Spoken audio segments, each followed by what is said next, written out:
পাঁচ নম্বর, এক নম্বর এটাকে বলে আত্মিক ইবাদত। বলে কি বলে? মানে আত্মার সাথে সম্পর্ক। দুই নম্বর কি দিয়ে? এটাকে বলে মৌখিক ইবাদত। তিন নম্বর কি দিয়ে? এটাকে বলে শারীরিক ইবাদত। চার নম্বর কি দিয়ে? এটাকে বলে আর্থিক ইবাদত। পাঁচ নম্বর কি দিয়ে? এটাকে বলে আর্থিক এবং শারীরিক ইবাদত। তাহলে এবার আসি মূল আলোচনায়। কয় মাধ্যমে ইবাদত করি? এক নম্বর কি দিয়ে? কলব দিয়ে। এটাকে কি বলে?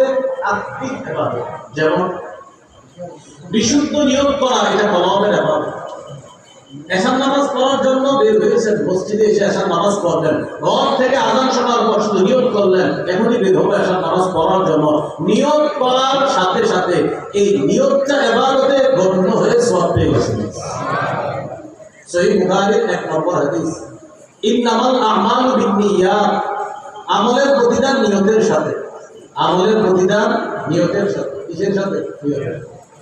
এখানে অনেক ছাত্র আছে, এই মাদ্রাসার ছাত্র যারা আছে মনে রাখবেন, আমরা যারা পড়াশোনা করবো মৌলিক 4টি নিয়ত থাকতে হবে আমাদের। বলেন এলমে দ্বীন অর্জন করবো, কয় নিয়ত থাকবে? 4 নিয়ত। ১ নম্বর নিয়ত আল্লাহকে খুশি করা। ১ নম্বর নিয়ত কাকে খুশি করা? আল্লাহকে খুশি করা। এটা ১ নম্বর নিয়ত থাকবে, আল্লাহকে খুশি করা।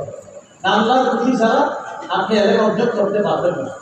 নাসাঈর হাদিস 3140 নম্বর হাদিস, রাসূলুল্লাহ সাল্লাল্লাহু আলাইহি ওয়াসাল্লাম বলেন, ইন্নাল্লাহা লা ইয়াকবালু মিনাল আমালি ইল্লা মা কানা লাহু খালিসান ওয়া বুগিয়া বিহি ওয়াজহুহু। আল্লাহ ততক্ষণ বান্দার ইবাদত আমল কবুল করেন না যতক্ষণ সেটা ইখলাসের সাথে না হবে এবং আল্লাহকে খুশি করার জন্য না হবে। তাহলে বলেন তো এলমে দ্বীন অর্জন করব মৌলিক কয়টা নিয়ত?